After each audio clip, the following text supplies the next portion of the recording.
Folks, thanks for joining in today. I really want to talk about the increasing, as we see it, rise of anti-Semitism in alarming ways everywhere around us. I want to talk about that. I want to talk about some of the economic stuff that's going on, a breakthrough on healthcare administration in Alberta, and look what is happening in China with their EVs and the Mercedes-Benz. Lots of fun stuff. So thanks for tuning in. First of all, on this growing issue related to what is it with city councilors and mayors who across the country in Canada and the U.S. are picking up the torch against Jews, becoming really anti-Semitic when they should be facing, these mayors and councilors should be fixing potholes and reducing crime in the streets.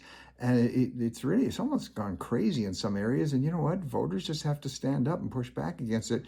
Richmond, California, just yesterday, their mayor there, Eduardo Martinez, coming out with a whole approach and discussion related to Hamas and favorable Hamas commentary, pro-Palestinian in ways that are not appropriate or even legal. Very strange things. Voters need to speak up, and something needs to be done about this anti-Semitism that continues to rise. We see it in Canada at the Human Rights Museum, which you ever have the chance to go, beautiful museum in Winnipeg, Manitoba, Canada, and on the very important issue, obviously, of human rights. It was started and founded with multi-million-dollar donations from the Asper family, and Gail Asper now is sort of CEO, kind of runs the place there, does a great job.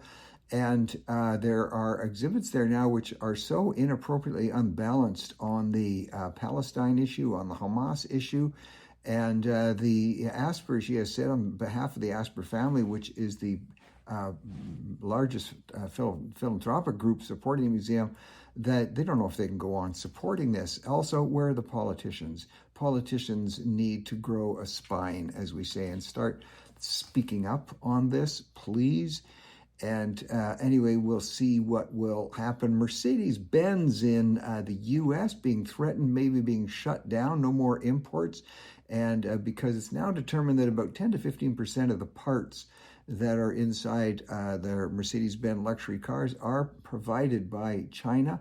That's raised all kinds of concerns on the U.S. side, and they're talking about banning those new ones coming into the U.S. Now, that's going to have an effect in a little different way on Canada, because Canada has proudly announced, as you know, that under our Prime Minister Carney and the Liberal government, that we're going to really increase the amount of import of Chinese EVs, Chinese electric vehicles. That's just a poke in the eye with our biggest trading partner, which still happens to be the United States.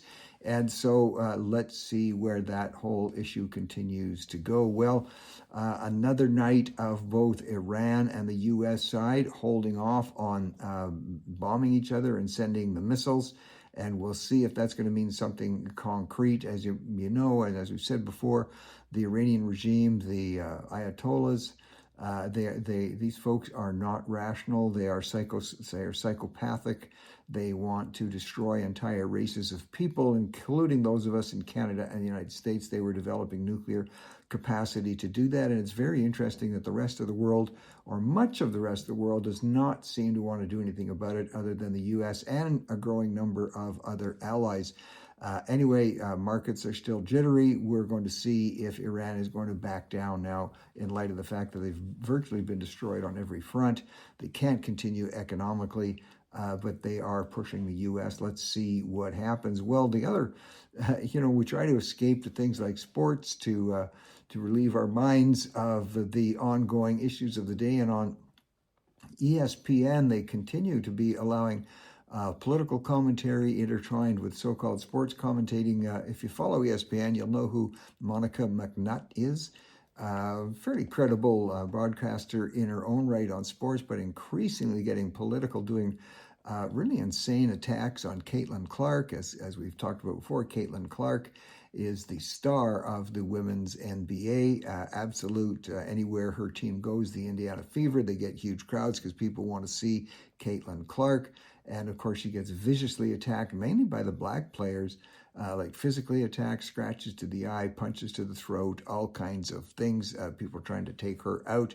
Monica McNutt dumping on her, and ESPN sending a little bit of a warning there. Let's see what happens to Monica McNutt. And can I just say to all the sportscasters, out there, give us a break. Talk about sports. Talk about the show we're watching. If people want politics, they can go to my show here or go elsewhere and get in the fight. But give us a break, will you?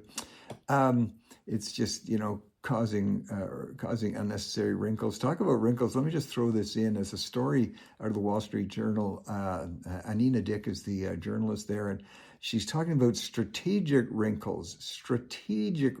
And this is where increasingly, of course, we live in a cosmetic world, and also you can use the app on your phone to make yourself look beautiful and wrinkle-free, and that's getting some pushback now. People saying it's looking too artificial, and if you want to look authentic, you should have, especially as you get older, you should have some wrinkles. And so people wanting on the beautification stage, when they're wanting to look authentic and beautiful, they're actually asking their beautifier, whether it's the Botox supplier or whoever it is, to give them some small strategic wrinkles, something that shows an element of seriousness, maybe even that they read a lot. So strategic wrinkles coming back in. Well, again, the Democrat Party in the U.S. Is continuing to be taken over by the group known as the Democrat Socialists of America from within that particular party, and a really far left, hard ultra left. The race for governor of Wisconsin now looks like it could well be one that the Democrat candidate may well be a woman by the name of Francesca Hong. She's a bartender, nothing wrong with being a bartender, but really when you're talking about being the CEO for millions of people on highly intense and technical items, not only that, the fact that she has no other experience outside of that, but the statements she's made are super progressive, way, way far out there on the left, and yet it looks like she could win. And anyway, that's the direction the Democrat Party is going. We'll see what happens with that. In Alberta, the Premier of Alberta, Danielle Smith, continues to rock the world, or at least the Canadian world. Her government now has come out with ways. One thing that we know about the Canadian healthcare system, because it's a completely socialized system and the only system in the democratic world that does not offer a significant second track or an alternate track. Most systems, even in the UK and even in the socialist countries in Europe, allow a totally public system and a private system. Not Canada. We continue, and our healthcare continues to get more costly. Lineups get longer. People wait more for surgery because those systems just don't work. So just on the area of getting an MRI in a timely way, that's a huge factor across the country, actually. And what she is saying now is that you don't need to be referred to a doctor, a physician, to get an MRI. You can self-refer to a clinic. Maybe you've got a concern, maybe you've got a problem, maybe you think you got a lump somewhere. You can't wait weeks and weeks to get, or sometimes months to get an appointment. You can self-refer.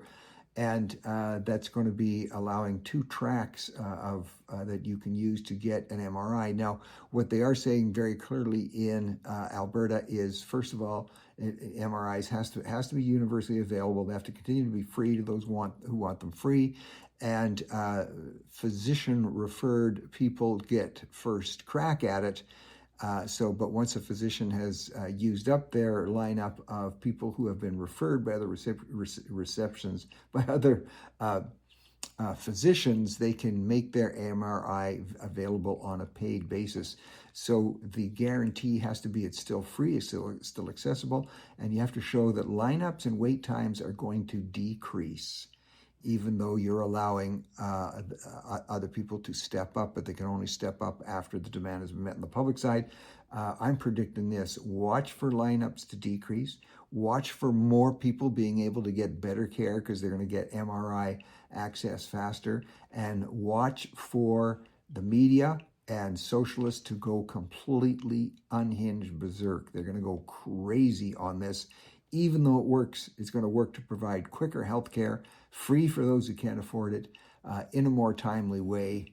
They're not going to like it because it goes against their view that health care should be 100% completely controlled by government, nobody else. Anyway, let's see how that works out. Another disturbing trend continues in Canada, where we see the situation of violent criminals. I'm talking about violent criminals now, not petty crime. continuing to get very, very short sentences for really serious crime if the perpetrator, if the convicted criminal is First Nations or Indigenous or can point to other racial background. And judges are saying the reason you're such a terrible criminal and violent and everything else is because you faced all of this nasty stuff growing up as a First Nations person or as someone with an identifiable, visible racial background. And a recent case in point, Daniel Johnson, 24 years old, and he had been fully convicted for robbery, for forcible confinement, that's called kidnapping, assault with a weapon, possession of illegal weapons, on and on it goes. That would be a multi-year sentence normally. He only got 5 years, and now the 5 years has been lifted, even against the recommendation of a vulnerable criminals panel, against that recommendation, and the judge saying, you know what, you grew up First Nations, so you're going to get a full parole. We know that when this happens, chances of repeating are very high. Chances of innocent people getting killed or harmed very high. And Canada continues along this ridiculous road of judges taking it upon themselves to become social interveners instead of judges. Judges, I'll just say to you, if you want to be involved politically, quit your job as a judge and run for office, and then you can feel free to try and bring any changes you want, but it's not within the mandate of a judge to do wholesale policy change. Anyway, that is what's happening, and folks, if you don't like that, don't vote for the parties who appoint judges who want to write law instead of rule on law. Anyway, we'll see where that trend continues to go. It's going to be interesting. Well, the situation related to Alberta separatism, of course, it continues to boil high. And as many of you know, we've commented on this on October 9th in Alberta. There's going to be a question coming up relative to should Alberta separate or not. Now, it's not the decision to separate or not, is should Alberta pursue this question more with the federal government. That's one of 10 questions on a ballot that's coming up October 19th. That's going to be even ignited anymore after little situations just taking place in Quebec, where there's going to be a by-election in Quebec in the constituency known as Chicoutimi. It's been a conservative member of parliament there. His name is Richard Martel. I know Richard, or I know Richard. He's a great guy, actually. But he's hit the jackpot. He's hit the lottery. He's been appointed to the Senate. So the Liberal Prime Minister very smartly offering him that position, which of course understandably he took. That means the seat comes vacant. There has to be a by-election. If the Liberals can win the by-election, it helps them to solidify a majority in Parliament without having to go to an election, helps them nail that down even more secure than it is right now. And so just yesterday, the Liberals sent in their Minister for Infrastructure. This Gregor Robertson used to be the mayor of Vancouver, and during the time he was mayor of Vancouver, the civil service, the size of the bureaucracy in Vancouver just exploded over the years that he was there. Anyway, he's now dishing out money for the feds as a Liberal MP, and he waltzed into Chicoutimi this week, and he pronounced, brace yourself, for a little town of Chicoutimi, $434 million of infrastructure spending. Isn't that an interesting coincidence? A little over a month before the by-election. So you watch. That's going to get Alberta separatists upset, giving them even more fodder, saying, hey, this is why we need to separate, because we don't get all the goodies like Quebec does. Well, we'll see if that rolls out or not. What is it with Islamists who like to use cars as their chosen weapon of terror? I just talked yesterday about the unfortunate incident of that in Canada. Again, another one. And now at the Berlin Pride celebrations, an Islamist taking a car, ramming right into huge crowds of people, killing one person. At least 30 others have been sent to hospital. And then when he did that, he jumped out of the car, grabbed a machete, and he's hacking people left and right while he's shouting out, Allah is great. And please, media, don't say that he was shouting out, God is great. He did not shout out, God is great. He was shouting out, Allah is great. Please be faithful and try and be truthful when you're reporting on this. Anyway, very concerning to see this rising use. By the way, his name is Abdul Balut, 21-year-old man. Interesting trend. There's a real shift here in conversation, but prenups are big and are growing. Prenuptial agreements between people who are getting married or agreeing to go into a long-term common law relationship in a legal way. And a new addition has been added. They've lawyers are pointing out that would allow for the dissolution of the marriage, and it is. Are you ready for this? Knowingly and intentionally engaging with. Are you ready? Your AI chatbot or your virtual companion on your device in a romantic, emotional, or even sexual relationship. I don't know how you do the sexual one, but anyway, there it is. Don't mess around signing in the prenups. If you have got your romantic AI chatbot and you're not telling your spouse, your new spouse, you're going to be in big trouble. In an interesting item in the New York Times, in China, we see a real growing trend among their young people. That would be their older Gen Zs and younger millennials, people in their 20s and 30s, where more and more of them have stopped trying to save money. The economy is so bad in China, they stopped trying to save money, and they are just going more and more to what's called emotional consumption. That is buying the big plushy toys. You can see them. It's really disturbing to me. I walk through airports and I see, people in their 20s, young men and women, and they're clinging on to, or they've got on their knapsack, they've got their plushy bunny or whatever it is for comfort and support.